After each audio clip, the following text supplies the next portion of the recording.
Hello guys, welcome to my new blog. तो guys, इस video में हम आपको सरोवर नगरी नैनीताल घुमाएंगे और साथ ही आपको नैना पीक के दर्शन कराएंगे। तो चलिए दोस्तों, बढ़ते हैं आगे और दिखाते हैं आपको व्यू। तो दोस्तों, नैनीताल को सरोवर नगरी नाम से भी जाना जाता है। नैनीताल के लिए जो मान्यता मानी जाती है दोस्तों, इन शक्ति पीठों का निर्माण सती के विभिन्न अंगों के गिरने से हुआ था। जब भगवान शिव सती को जली हुई अवस्था में ले जा रहे थे तो मान्यता है कि इस स्थान पर सती की बाईं आंख यानी कि नैन गिरी थी, जिसने नैनीताल के संरक्षक देवता का रूप लिया। इसलिए इनका नाम नैनताल पड़ा, जिसे बाद में नैनीताल के नाम से जाना जाने लगा। नैनीताल भारतीय राज्य उत्तराखंड का एक जिला है जिसका कुल क्षेत्रफल 4251 वर्ग किलोमीटर है। नैनीताल जिले की स्थापना 1991 को हुई थी। तो दोस्तों, नैनीताल में देखने लायक अच्छी जगह है, जैसे 7 ताल अलग अलग पर्वत की चोटियों से घिरी हुई है। यह झील कुमाऊं क्षेत्र की सबसे प्रसिद्ध झील है, अपने खूबसूरत नज़ारों के लिए मशहूर, और यह नैनीताल दर्शनीय स्थल लोगों के बीच पिकनिक का बहुत प्रचलित स्थान है, जहाँ बैठकर आप ढलते सूरज की विलुप्त होती लालिमा को देख सकते हैं। तो दोस्तों, जो कुमाऊं क्षेत्र में दर्शनीय स्थल है नैनीताल त्रिऋषि सरोवर, झीलों की नगरी सरोवर नगर कहते हैं। अगला है काठगोदाम, जो कुमाऊं का प्रवेश द्वार है। द्वाराहाट को कहते हैं प्राचीन नाम द्वारा। मंदिरों की नगरी हिमालय की द्वारिका, और काशीपुर है गोविशान। तो नैनीताल में कौन सी भाषा बोली जाती है? तो नैनीताल कुमाऊनी या रचभैसी यह भाषा बोली जाती है। यह नैनीताल, भीमताल, काठगोदाम, हल्द्वानी आदि क्षेत्रों में बोली जाती है। कुछ जगह इसे नैनतलिया भी कहते हैं। इसी के साथ साथ बाजपुर का पुराना नाम मुंडिया था। नैनीताल उत्तराखंड की राजधानी नहीं है, देहरादून उत्तराखंड की राजधानी है। और नैनीताल मूल रूप से अपनी शानदार आकर्षण और शांति के लिए प्रसिद्ध है। दूसरा कारण, उत्तराखंड उच्च न्यायालय नैनीताल में है। उत्तराखंड की प्रमुख बोलियां एवं भाषाएं। उत्तराखंड में मुख्यतः पहाड़ी बोली का प्रयोग किया जाता है, जो हिंदी की 5 उपभाषाएं पूर्वी हिंदी, पश्चिमी हिंदी, राजस्थानी हिंदी, बिहारी हिंदी और पहाड़ी हिंदी के अंतर्गत आती है, तथा इसके अलावा अन्य भाषाओं के अंतर्गत 18 बोलियां हैं। कश्मीर के दक्षिण पूर्वी सीमा पर भद्रवाह से नेपाल तक के पूर्वी भाग में बोली जाने वाली भारतीय आर्य भाषा परिवार के अंतर्गत प्राय सभी बोलियां पहाड़ी उपभाषा में आती है। पहाड़ी हिंदी को 3 वर्गों में बांटा गया है: पूर्वी पहाड़ी, मध्य पहाड़ी और पश्चिमी पहाड़ी। उत्तराखंड के लगभग संपूर्ण भाग मध्य पहाड़ी भाग क्षेत्र के अंतर्गत में आता है, जिसके अंतर्गत मुख्य कुमाऊनी और गढ़वाली बोली जाती है। राज्य में कुमाऊनी क्षेत्र के उत्तरी तथा दक्षिणी सीमांत को छोड़कर शेष भूभाग की भाषा कुमाऊनी है। इस भाषा के मूल रूप के संबंध में विद्वानों के अलग अलग दृष्टिकोण सामने आते हैं। कुमाऊनी भाषा का विकास दरर, खस, पैसाची व प्राकृत बोलियों से हुआ है। हिंदी की ही शांति कुमाऊनी भाषा का विकास भी सौरसेनी अपभ्रंश भाषा से हुआ है। अब ले चलते दोस्तों आपको गढ़वाली बोली की तरफ। कुमाऊनी भाषा की भांति गढ़वाल की उत्पत्ति के विषय में भी विद्वानों ने मत हैं। मैक्स मूलर ने अपनी पुस्तक साइंस ऑफ लैंग्वेज में गढ़वाली लैंग्वेज को प्राकृतिक भाषा का रूप माना है।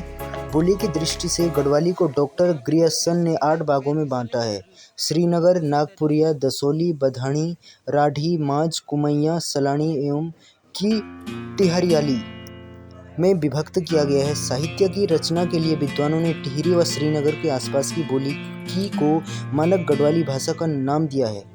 अब है खड़ी हिंदी। गढ़वाल के हरिद्वार, रुड़की, देहरादून आदि नगरों में खड़ी हिंदी का प्रयोग किया जाता है। इन क्षेत्रों में हरियाणवी खड़ी बोली भी बोली जाती है। अगला है जौनसारी, जो गढ़वाल में आता है। गढ़वाल क्षेत्र के ऊंचाई वाले स्थान तथा देहरादून के जौनसार बाबर क्षेत्र में जौनसारी बोली का प्रचलन है। अब है भोटिया।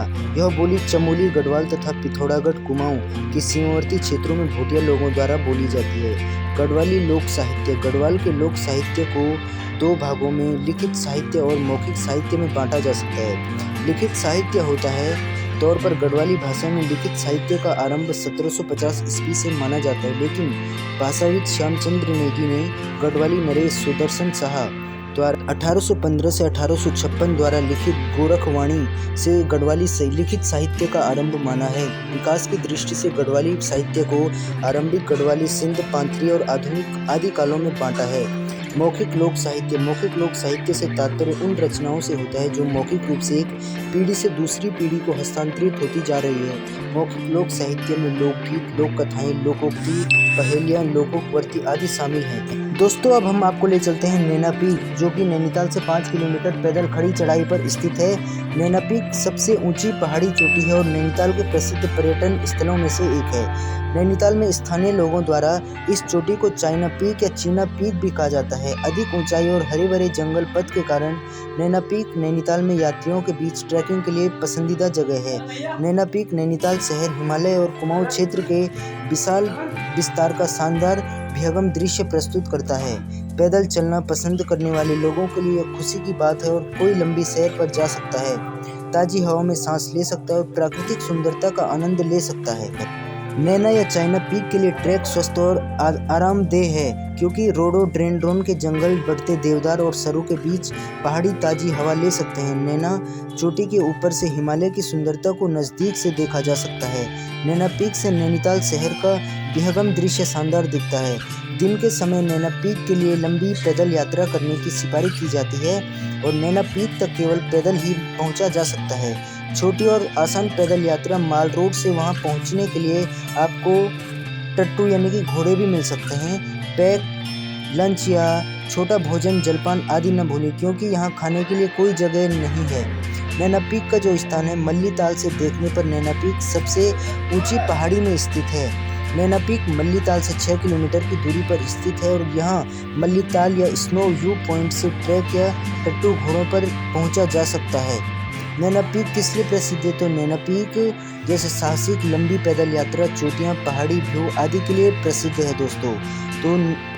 तो गाइस, जैसा कि आप देख रहे हैं कि मिड मार्च चल रहा है, लेकिन बर्फबारी अभी भी है यहाँ पे, तो इससे प्रतीत होता है कि यहाँ पे कितना ठंडा इलाका होगा। तो देखिए दोस्तों, बर्फ शानदार यहाँ पर बर्फ का नज़ारा है, लेकिन यहाँ पर थोड़ा फिसलन भी हुई थी। एक भाई यहाँ पर फिसल गए थे, तो उनको हमने कैसे करके बचाया है। तो दोस्तों अब बढ़ते हैं आगे की तरफ और ले चलते हैं आपको।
पे बाघ और हिरन का काफी डर लगता है, क्योंकि सुनसान सड़क है यहाँ पे, तो बाघ और हिरन का काफी डर है यहाँ पे।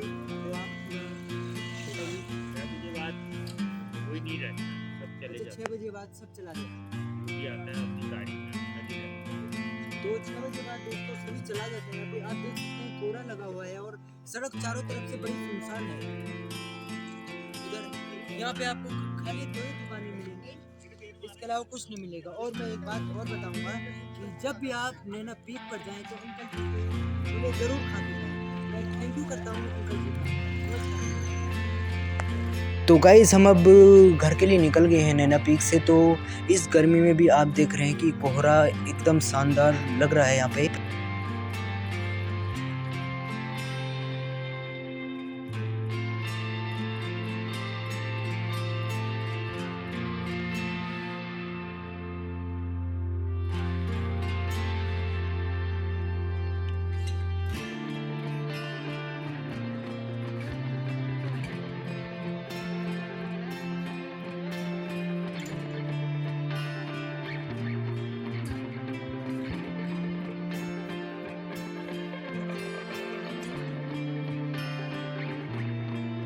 तो गाइस जो व्यू आपको दिख रहा है यहाँ पे, तो ये है नैना झील का व्यू है जिसमें हम बैठे हुए हैं और बोटिंग कर रहे हैं यहाँ पे अभी।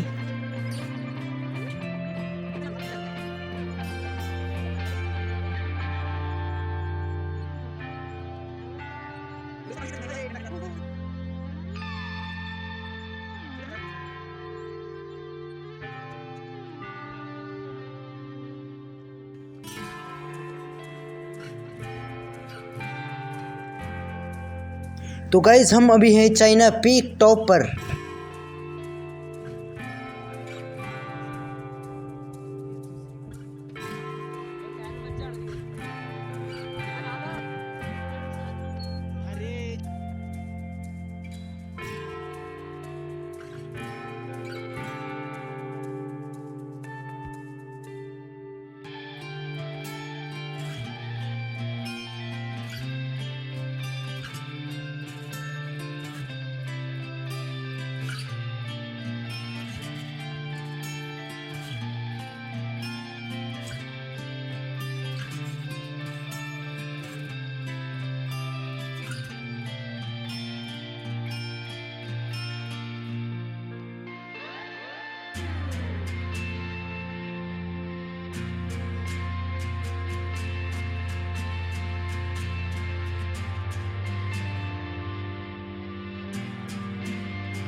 दोस्तों यहाँ पर है वन संरक्षण विभाग, जो कि यहाँ पर से आगे जाने की अनुमति नहीं है क्योंकि यहाँ पर से बॉर्डर समाप्त हो जाता है। यहाँ से चाइना बॉर्डर स्टार्ट हो जाता है, क्योंकि यहाँ से आगे बाघ और हिरन का डर लगा रहता है और इससे आगे चाइना बॉर्डर स्टार्ट हो जाता है।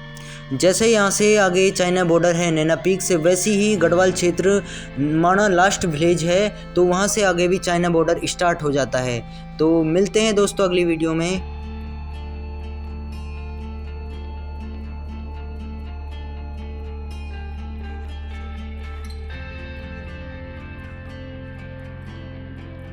तो गाइस कैसा लगा आपको वीडियो, प्लीज़ कमेंट बॉक्स में ज़रूर बताइए। Please like comment and share. Thanks for watching.